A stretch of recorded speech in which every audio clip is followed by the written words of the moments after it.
Bonjour, bonsoir, chers amis. Vous voyez combien j'ai la joie de commencer cette émission. Vraiment, c'est extraordinaire. Le Congo est en train de vivre un moment historique de son histoire, un moment spécial de son histoire. Nous qui sommes vivants, nous pouvons voir ça. Il y a beaucoup qui sont partis, qui n'ont pas vu cela. C'est rendre justice aux victimes des atrocités, des guerres, des violences en RDC. Beaucoup sont morts sans voir cette justice-là s'élever. Aujourd'hui, les rapports mapping, ça chauffe, je vous dis. Il y a des choses qui vont se passer. Il y a une liste qui a été lue de plus de 400 personnes dans un dossier de 600 pages. Les noms qui sont dedans, vous avez la chair de poule. Beaucoup vont se faire arrêter. Ils peuvent être députés, sénateurs, ils peuvent être ministres, gouverneurs, mais beaucoup vont se faire arrêter. Roger Lumbala a été arrêté. Kabila, son mandat est déjà libéré. L'homme sera arrêté. Ça prendra le temps, mais il va se retrouver. Ce sont des choses que nous n'avons... Personne ne parlait de rapport mapping. À un moment donné, on a dit, les experts congolais ont travaillé avec les experts des Nations Unies pour élaborer ces rapports. Ils sont allés dans des villages, ils sont allés dans des endroits où il fallait donner tous les détails. Les fosses communes, les villages qui ont été brûlés. Tout a été documenté. Qui avait fait quelle date, quel jour. La société civile était là. La société civile, notre société civile est forte. Ils ont donné tous les détails. Vous voyez tout ce qui se passe à Beni. Tout ce qui se passe maintenant là. La société civile est en train de documenter. Vous allez avoir un deuxième rapport, mapping, de 2004 à aujourd'hui. Ce rapport mapping dont on fait allusion ici, c'est de 1993 à 2003. C'est pourquoi Lumbala se retrouve là-bas. Parce que la deuxième guerre du Congo est là-bas. La première guerre du Congo est là-bas. Donc les deux guerres du Congo se retrouvent dans les rapports mapping. On lit maintenant les groupes armés à la vente des minéraux. On dit c'est à cause des minéraux qu'il y a tous ces groupes armés. Tant qu'on n'aura pas puni ces groupes armés, tant qu'il n'y aura pas une justice qui va coincer tous ces chefs de guerre devant la justice, ça ne va pas s'arrêter. Les populations sont victimes. Je vais vous lire un peu ce que j'ai vu dans les rapports. On dit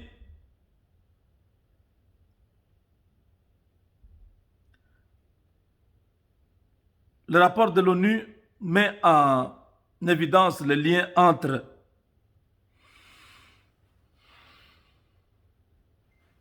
les minéraux et les conflits en République démocratique du Congo et demande la fin de l'impunité à l'égard des crimes.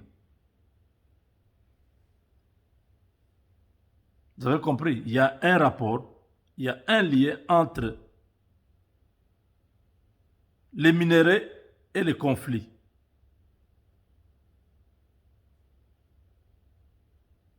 Voilà. Le rapport de l'ONU publie aujourd'hui l'existence d'un lien étroit entre les activités des groupes armés violents et les groupes armés violents et le commerce des minéraux et du bois en République démocratique du Congo. Je vous ai dit ça, non? Ouganda veut construire une route, tout ça, pour évacuer les minéraux et les bois congolais.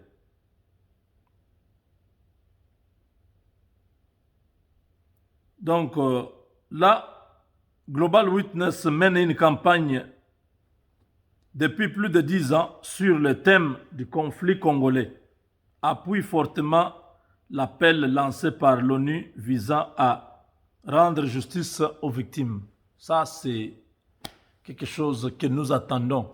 Quand nous verrons tous ces voleurs, tous ces criminels devant la justice condamnés, ça sera un grand jour pour les victimes congolaises.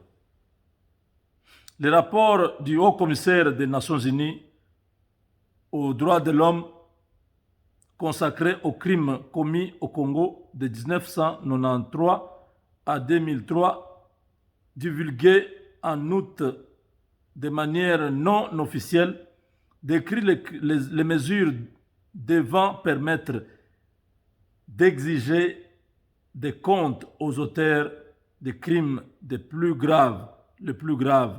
Parmi ces recommandations figure l'instauration d'un tribunal spécial pour les crimes commis en RDC. Il demande que tous les individus connus pour avoir commis de graves atteintes liées à la lutte pour les ressources naturelles soient inclus dans une future procédure judiciaire. La communauté internationale n'a pas suffisamment agi pour éliminer les groupes armés violents qui profitent du commerce des minéraux et d'autres ressources, a déclaré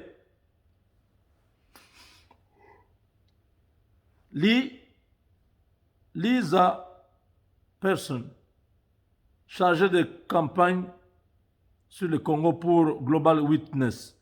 Ce rapport est un rappel brutal des crimes odieux qui affligent les Congolais depuis près de 2 décennies et qui contribuent aujourd'hui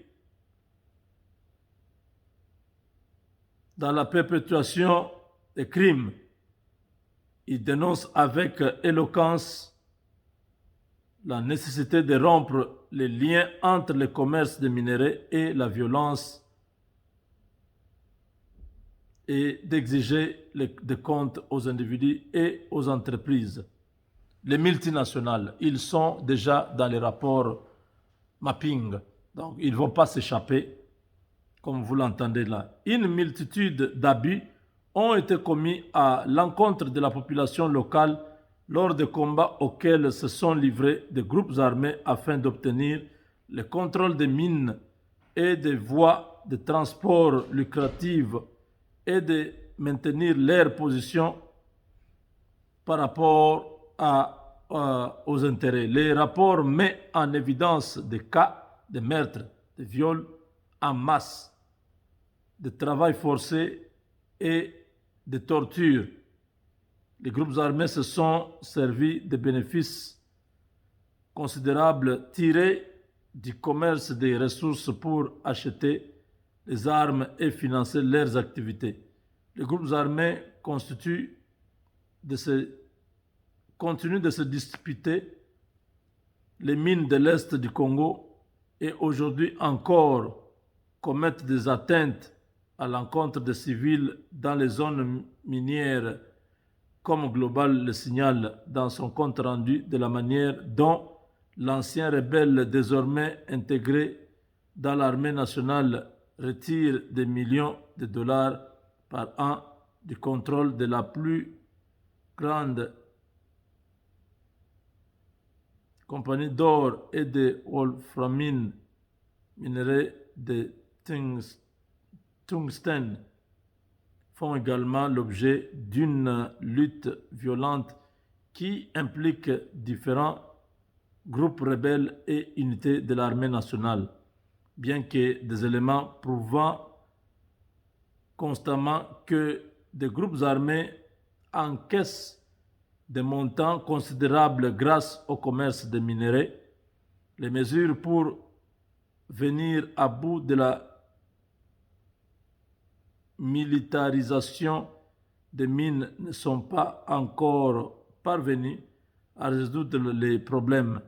La population congolaise devrait bénéficier de la richesse naturelle de son pays au lieu de souffrir à cause d'elle. Aïe, aïe, ça fait mal. Hein? C'est trop long. Ça peut me prendre 1 heure du temps pour que je termine.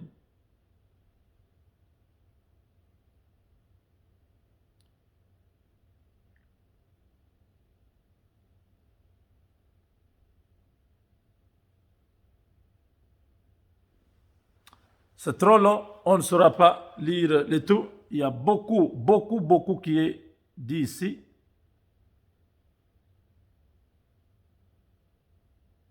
Waouh. Tout est détaillé. Au cours de la progression de l'AFDEL sur Kinshasa en 1996, avant même qu'ils aient formé un gouvernement, Kabila a accordé des concessions à des compagnies privées. Bon nombre de ces transactions ont été réalisées illégalement. Les conséquences pour le pays dans son ensemble furent graves parce que l'État a subi un manque à gagner du fait des contrats léonais conduits parfois pour plusieurs dizaines d'années. L'impunité pour les crimes commis dans les contextes de l'exploitation des ressources naturelles en RDC reflète l'absence générale de la justice concernant les violations des droits de l'homme et des droits internationaux humanitaires dans tous les pays.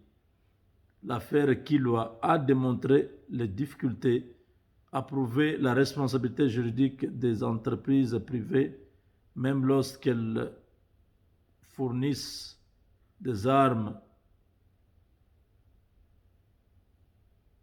ou un soutien logistique aux groupes armés. Dans la commission des violations des droits de l'homme et du droit international humanitaire, ce procès a également illustré que lorsqu'on s'attaque à l'intérêt économique, les interférences politiques et les manques d'impartialité sont encore plus certains que dans d'autres affaires. L'abondance des richesses et ressources naturelles en RDC et l'absence de réglementation et de responsabilité dans ce secteur a créé une dynamique particulière qui a manifestement contribué dernièrement aux violations généralisées des droits de l'homme et du droit international humanitaire dans son rapport final d'octobre 2003. Le groupe d'experts a ainsi déclaré que l'exploitation illégale des ressources demeure l'une des principales sources de financement des groupes armés qui tentent de perpétrer les conflits. Son successeur est arrivé à une conclusion similaire concernant la période 2004 à 2008 en illustrant comment le commerce des ressources naturelles sert de fondement aux plus graves violations dans l'Est de la RDC. Chers amis, j'ai sauté, il y a beaucoup de gens, beaucoup de choses qui sont dites là-bas. Vous avez compris que les commerces qui se passent, j'ai toujours dit, le conflit que nous avons, c'est un conflit économique, pas politique. Parce que si le Congo aujourd'hui, on enlève tous les minéraux qui sont au Congo, vous ne verrez aucun rebelle sur le sol congolais.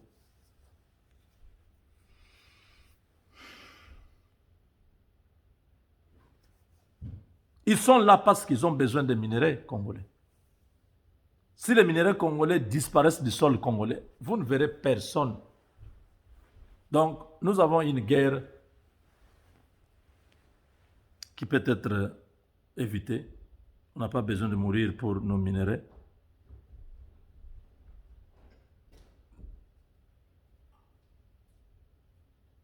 Les rapports mapping, ça chauffe.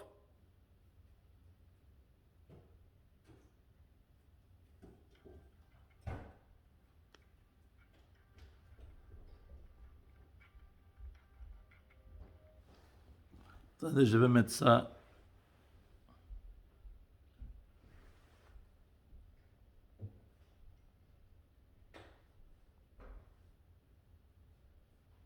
Je vais chercher où est-ce que je peux mettre.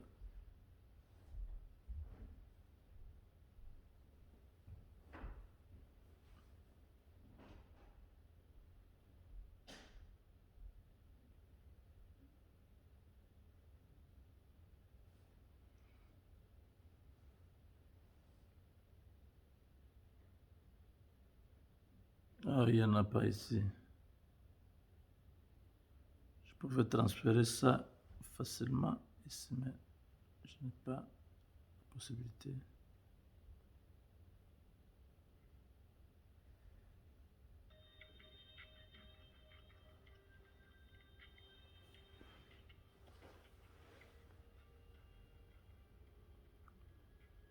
Il y a un documentaire que je voulais vous montrer, mais ça ne sera pas possible.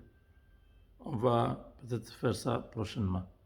Donc, Olive Lembépé s'est tranquillisée. Son mari va bientôt être loin d'elle. Les enfants peut-être vont se retrouver quand ils auront les 30 ans. Son mari va pas pour moins de 20 ans. C'est un criminel, il va faire longtemps. On va l'oublier. C'est pourquoi on l'a vu dans les rêves que j'avais fait, qu'il avait disparu. C'était terminé. Et tous ceux qui étaient avec lui aujourd'hui, qui peuvent continuer à chercher à faire semblant, ils savent qu'à un moment donné, ils vont le quitter. Ils viendront aussi avec le même discours au nom du peuple, à cause du peuple, nous, le peuple, le peuple, le peuple. Mensonges cousus de fil blanc.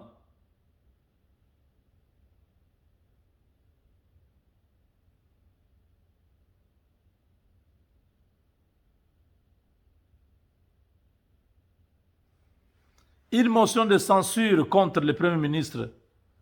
Il doit partir par la majorité qui s'est dessinée à l'Assemblée nationale. Il est accusé d'incompétence notoire.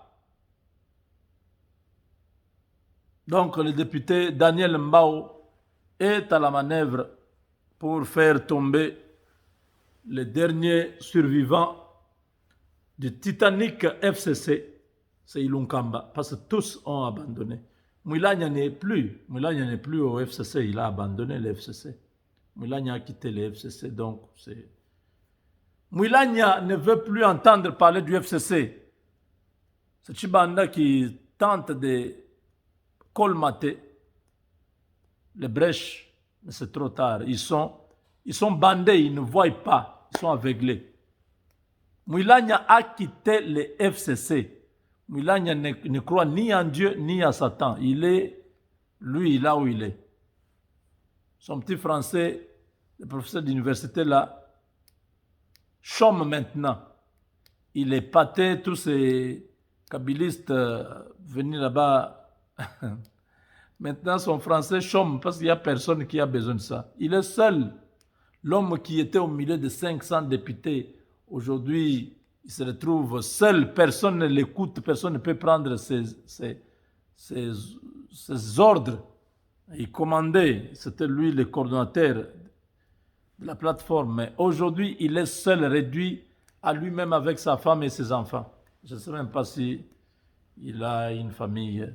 Parce que vos gens là, on ne sait jamais. Vous pouvez voir comme ça, mais il n'a personne. Il est seul.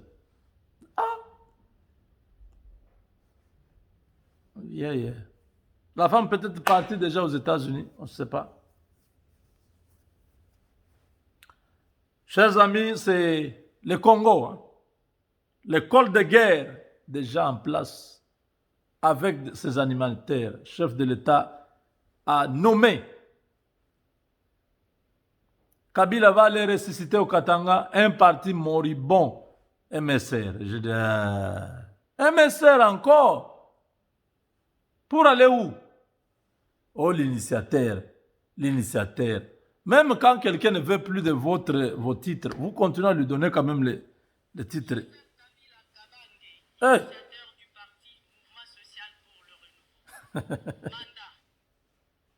Joseph Kabila Kabange, initiateur du parti Mouvement Social pour le Renouveau. Mandat. J'ai sous-signé Joseph Kabila Kabange, initiateur du parti Mouvement Social pour le Renouveau, MSR en cycle. Conformément à l'article 5 des statuts de Mouvement Social pour le Renouveau, dont le siège est établi à Kinshasa au numéro 9A sur l'avenue de la Libération. Kabila quitte le PPRD, va faire son propre parti. Il va récupérer MSR, ça devient son parti. Aïe, aïe, aïe. Triste. C'est très triste. Hein? On se retrouve très prochainement. Avec Dieu, nous vaincrons.